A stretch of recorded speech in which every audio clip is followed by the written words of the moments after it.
All right, so this is really pretty much just a recap of last year's project outcomes. Go ahead and do the next one. But I do want to give y'all a little bit of little information about sea turtles in general. And there are 7 species of sea turtles that are in the world. And there are 3 species that nest primarily on Amelia Island, but these are the 7 species that travel the world. Go ahead and do the next one. The 3 that primarily nest on the island are the loggerhead, which is the most common sea turtle that we have, and the green turtle. We had 8 green turtle nests on the island last year. 7 of them were in the SAISSA project area. But we can distinctly tell the difference in their tracks. On the left, you can see the loggerhead tracks make a little zigzag pattern. They're a smaller turtle. They're about 250 pounds, and they crawl with an alternating gait. So we get that zigzag pattern. Green turtles are bigger. They're about 300 to 350 pounds, and they crawl with a simultaneous gait. So their flipper marks are symmetrical. And that's how we can tell the difference between the 2. Go to the next one. And then the leatherback is the largest of all the sea turtles. And those tracks are about 6 foot wide. If you see those tracks on the beach, you definitely know that they are a leatherback, because they are so much bigger than the other 2 turtles. And they make this huge disruption on the beach. And we don't often have leatherbacks here, but we have had them in the past. If you go ahead to the next slide. This is a little bit of historical nesting data on the SAISSA property. And you can see we have had leatherbacks nest on this property. Loggerheads, we began tracking this, and I began collecting this data for y'all in 2011 at the time of that beach renourishment project. And as you can see, if we look at loggerheads, loggerheads are the most common. So that's where you're really going to see the amount of nesting, because they're more common here than any other species. And we've gone from, if you look at the data in the years, and I'll relate this back, I'll come back to this when I talk a little bit about our genetics study that we're doing, but you can see how nesting has increased over the last 10 years. And if you look primarily at 2013 and 2016, and then 2019, you'll see where those numbers are considerably higher than the other years. And that is because turtles nest in cycles. They don't nest every year. Same turtles don't nest every year. As a matter of fact, probably about 5% of all nesting is an annual remigration. Everything else is biannually or triannually. And so there's just a little bit of information. You can see that we had green nests throughout this time period on the south end, or on the SAISSA property. And back in 2012, we actually had 4 leatherback nests down here. I consider the island the south end. That's how I call your property, is the south end of the island. And then in subsequent years, we've had them off your property. But that's sort of a historical look at what's been happening on the SAISSA property. Go ahead. And then this is just productivity. We collect productivity data for FWC out of every nest. And the big question has been, you know, when you move those nests, you're going to really mess up the productivity of the nest, and you're going to really interfere with the hatching success. And right here, if you'll look and see, how many hatchlings and how many eggs have been laid over the years down on the south end, and what the productivity was. We count the hatchlings dead in the nest. We count hatchlings that are alive in the nest. We count the shards or the empty eggshells. We count the number of dead that are pipped or in a broken egg. The egg is broken, but the hatchling is dead. And the number of live pipped, which are broken egg, but they're alive in the egg, and then just unhatched eggs. And every year we lose nests to the storms and the tides. It doesn't matter how much sand is out there, every year we lose nests. This past year, we didn't really have any hurricanes. So in 2021 on the south end, we didn't lose anything, and we only lost 2, and those were up into the city. Okay, next. And this is the non-nesting emergence, or what we call false crawl data. And this is a natural behavior of turtles. If you go down to areas of Florida where there is very little development, no vehicle traffic, very few people on the beach, you will see these animals false crawl. It's just a natural behavior of these animals. But you can see in 2021, we had 47 nests on the south end, and we had 25 non-nesting emergences or false crawls. And that's about average. That's the same thing that we see on the other, parts of the beach as well. So a false crawl is what? Is a non-nesting emergence from the water. She crawls out of the water and she gets onto the beach, and she suddenly decides she does not want to nest, and she turns around and goes back. I see, thank you. Okay. All right, so what made 21 different? And you know what it was. It was the Beach Renourishment Project. Go ahead. We began monitoring on April 15th in anticipation of a May beginning of the project, late May or early June beginning. And they didn't really begin to start pumping until after July 4th. We relocated 47 total nests. 40 of them were loggerhead and 7 of them were green turtles. Okay. And this is a very labor intensive job. The photo on the left is a photo of a green turtle nest that we had to dig up, and you can see how deep down in the ground, in a pit really, that the turtle made, that Rhonda is. That's Rhonda Bachram. And so we have to locate the eggs, which we have been doing for all loggerheads for the past 6 years. We haven't been doing it for greens, but we've been doing it for loggerheads.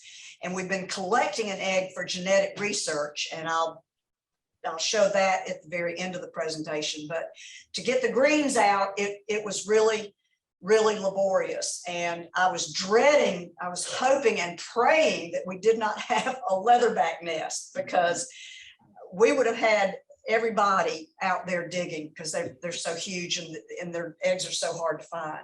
But once we dig them out of the ground and put them in a bucket, we transported them by vehicle to another part of the island. And we scattered them out along the island. We put anything north of Lewis Street was fair game, except there is one section in the city that we did not relocate them because the lighting is such an issue there. And that's the stretch from Savile Road to Main Beach. And so we did not put any nests there, but we took them all the way up, even to the north end. Now, if they were in the vicinity where we drive our vehicle, we would move them there by vehicle. But if they were going way up to the north end, we relayed them to a vehicle, a regular vehicle, and drove them up to the north end or to their location. And then once we had identified the location, we dug a hole again, trying to mimic and match what the original hole was. We actually did a lot of measuring, and as it turned out, the measuring was useless because we could never get an exact measure of what the turtle did. But when we go and see what the outcome was for relocated nests, you'll see we still did an okay job. But it was very labor intensive. And that's what the eggs look like in a bucket. That's what a bucket full of. Grains are deeper than Loggerheads? They're deeper. Yes, they're deeper, way deeper. All right, go ahead. So this is just sort of a depiction of our relocated nest in comparison to our in situ or not relocated nests. And if you look at the number of nests, at 137 nests were marked to evaluate, to inventory, which is how we collect all that data. We wait 3 days and after it emerges, and then we dig into it and we count everything. And of the 47 moved nests, if you see under live nest, live in nest, that would be the number of hatchlings that were live in the nest. There were 359 in our relocated nest. Well, that was because we made the nest deeper than it originally was. And so the hatchlings were not, at the end of the gestation period, not able to get out on their own, but they were alive and healthy, and we released them when we dug them up. And they all were healthy, they all were crawling, and you know, they were healthy turtles. As opposed to the number of live in situ nests. And then if you look at the dead in the nest, we were actually able to recover hatchlings from a relocated nest that were not able to get out of a natural nest. And so the number of dead hatchlings in a natural nest was greater than in the relocated nest. And that's kind of where your trade-off is. All the other numbers, except maybe the dead pipped, you know, those are pretty comparable, but the dead pipped were the ones that were dead in a broken egg. And when we placed the eggs into the nest, we were very careful how we put them in there. A lot of pipped turtles, or a lot of pipped eggs that are in the nest, are pipped by the other hatchlings crawling around, and they break them up. And so we were very careful how we put the eggs back into a relocated nest. And I have no explanation for the unhatched eggs other than that's 137 nests compared to 47 nests, because all turtles lay infertile eggs. They all lay eggs that just do not hatch. But if you look at the final takeaway from this, the FWC hatching success is calculated. Is a mathematical calculation, and for the in situ nests, it was 87%, and for our relocated nests, it was 88%. So we came off having a fairly equal success with our relocated nests and our nests that were left in place to be evaluated. With a heck of a lot of work. It is a lot of work. It is.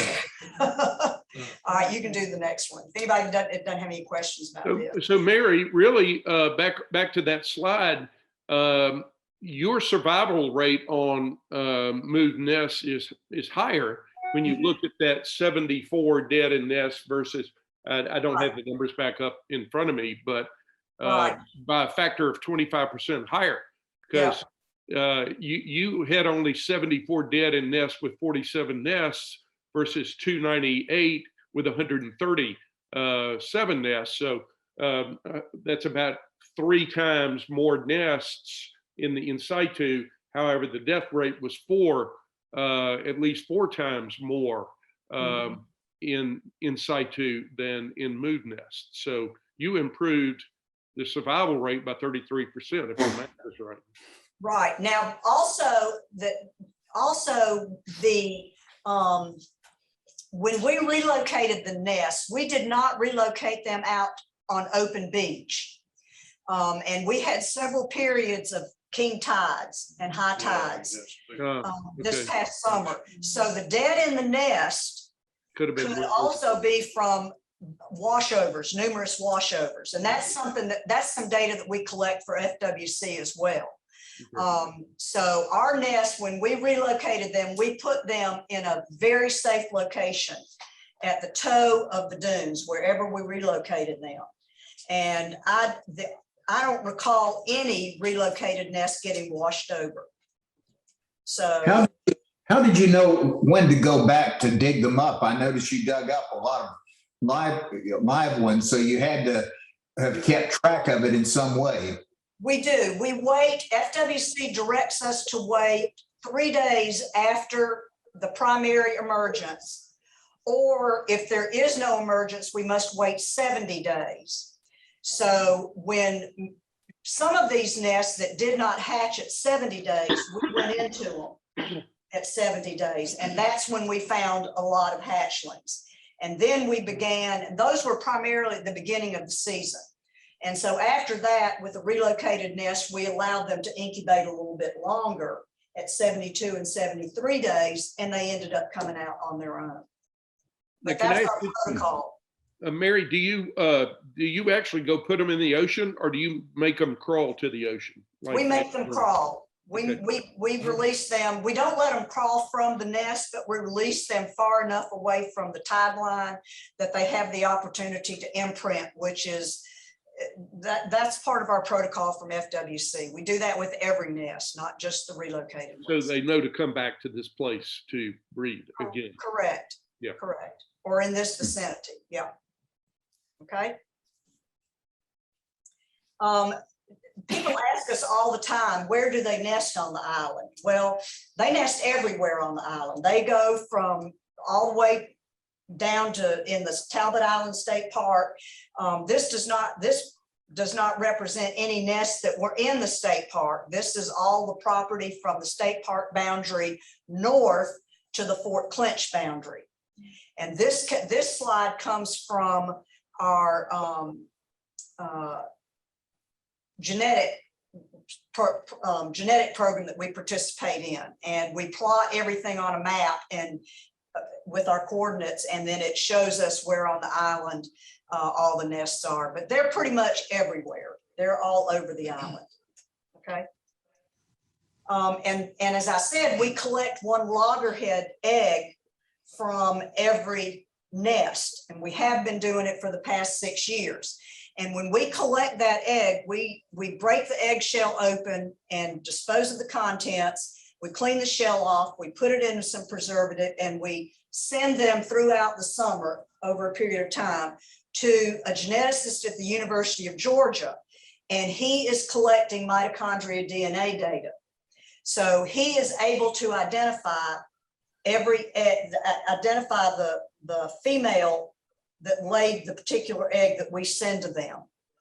And so you can see from this that they nest all up and down from Northeast Florida to Georgia, South Carolina, and North Carolina. And this is one turtle right here who was first seen in 2013 on Tybee Island. And then she came back 3 years later. Remember that pattern I told you to look at, the 16, 19, and 21, the 3-year patterns. This gal right here has kept that 3-year pattern. All those are the same. All this is one turtle. This represents one turtle. And Must be pretty old. well, you know, I can tell you, here's your math skills right here. Yeah, how many years? All right, now, if they had, from this research, they have identified a turtle that they named Big Bertha. This isn't Big Bertha right here on the screen, but this, when you say how old are turtles, Big Bertha was identified in this research. They began this research in 2008. We joined on in 2016. And so, or 15, I don't remember, but that was about the time we joined on. But they identified Bertha, they identified Bertha's daughter, and they identified Bertha's granddaughter. Okay, so if it takes 30, it's 25 to 30, but if I just say 30 years, if it takes them 30 years to become reproductive, how old is Bertha?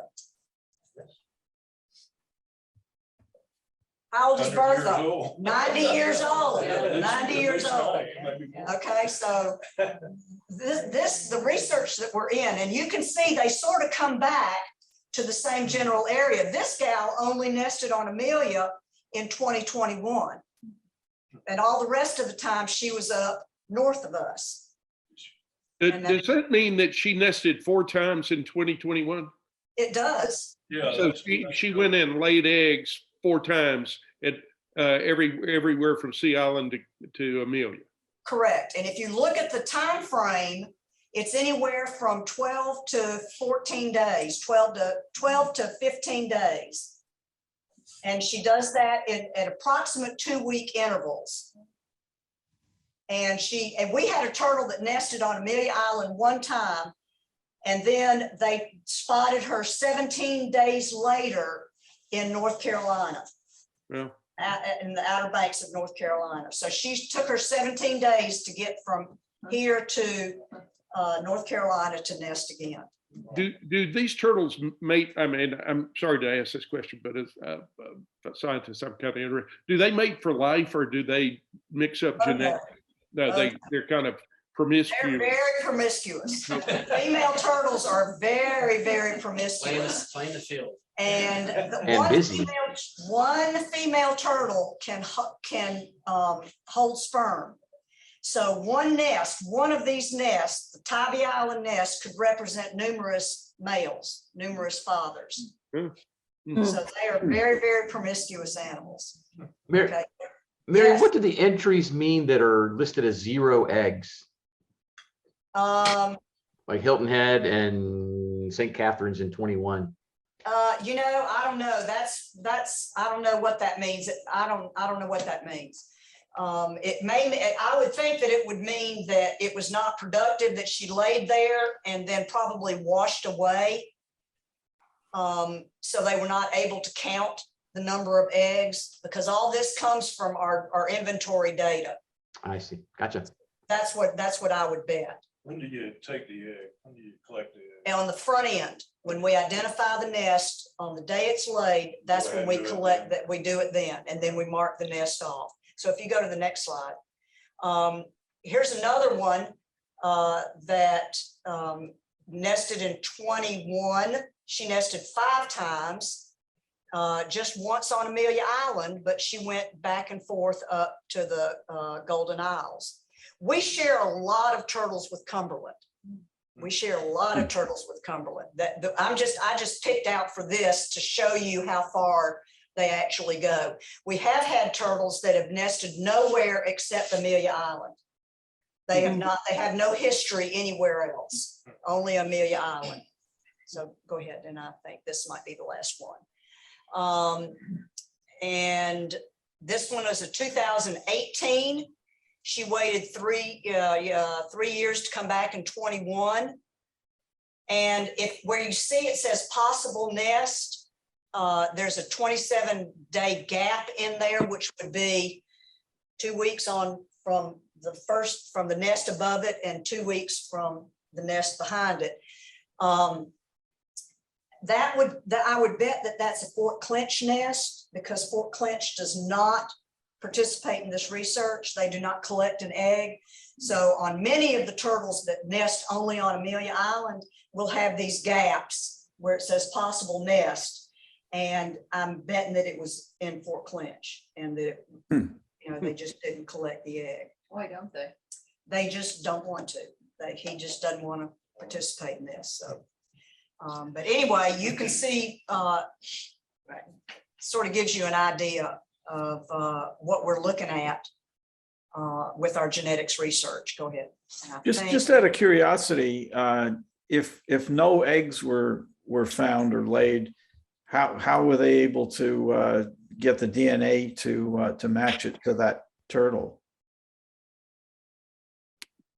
Say your question again. If they, well, I thought I heard that they identified the DNA from from eggs, From eggshells, correct. eggshells. So if no eggs were found, how do they know it was that turtle? They don't. Those are, that nest would not be represented in this data. This is only data from an egg. So the ones that had 0 beside it, they probably, they collected the egg on the first, they collect them on the front end, and then the nest probably washed out. So there was nothing left to inventory. So I that's see. why there was 0 and 0, but Okay, everything on those charts represents a turtle from an egg collected. okay. Mary? hi, this Yes. is Stuart. Do these turtles have a predator, or are they mostly worried about the overwash from the ocean? And once they become a nesting size turtle, they really don't have any predators that, so to speak of, that they cannot defend themselves against. They're when they're hatchlings, that's when they're fish food. Because you have they lay, if you remember the picture of the bucket full of eggs, they can lay, we had a nest this year that had 174 eggs in it. Wow. And so if, 80% of that hatches, then you've got almost 100 eggs, turtles, hatchlings going to the water, and it's just like fish food.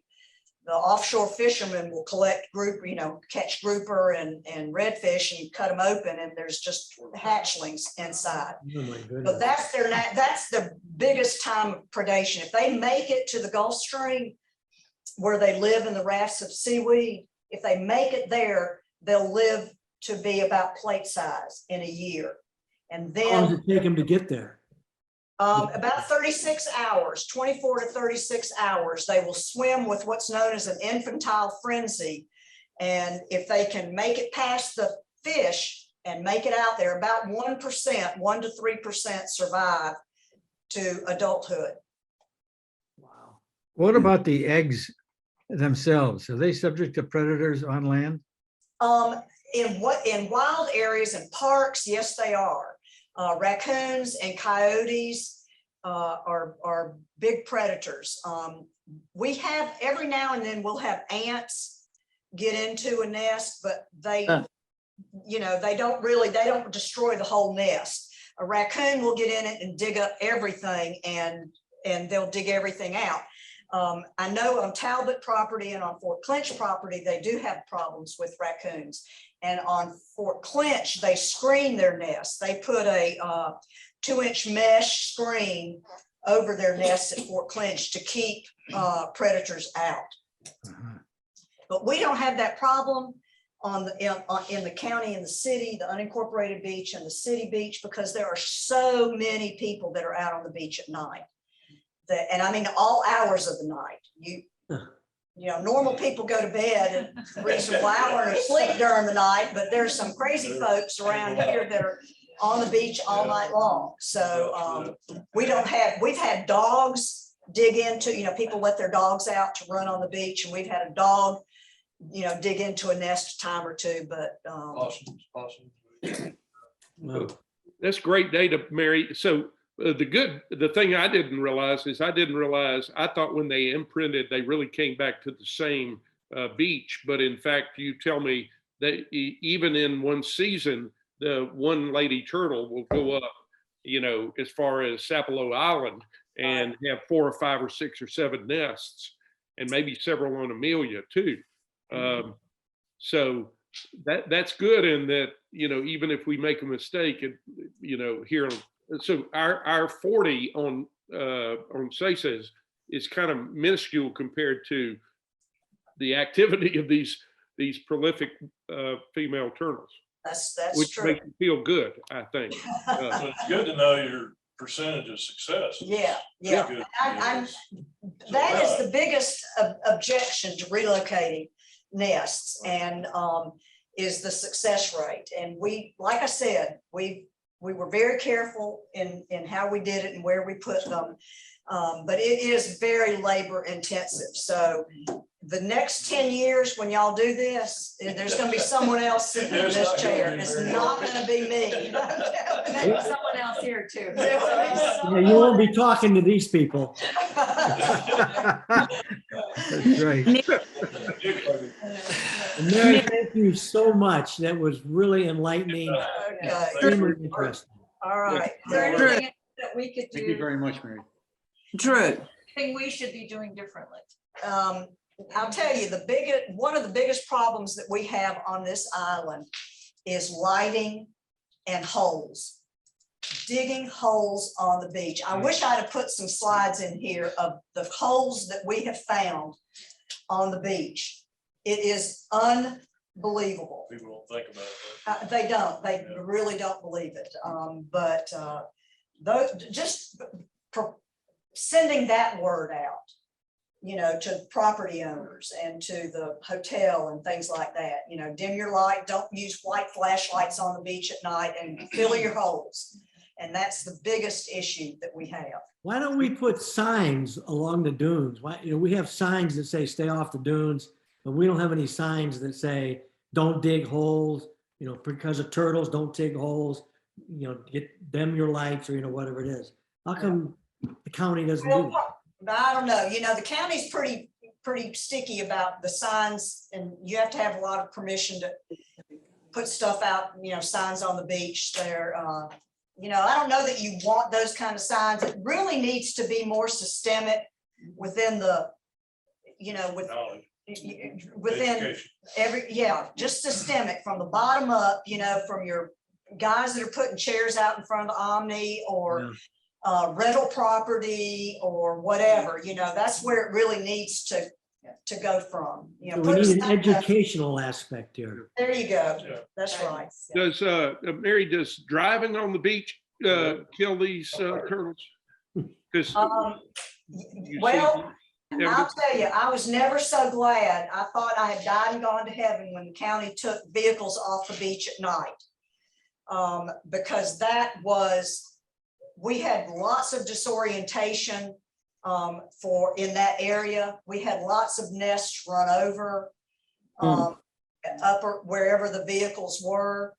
We marked them well enough so that if any vehicle like a sheriff or a beach cleanup or whatever has to traverse the beach during the day, they can see the nests where they're marked clear enough. The biggest problem that vehicles make are the ruts in the sand.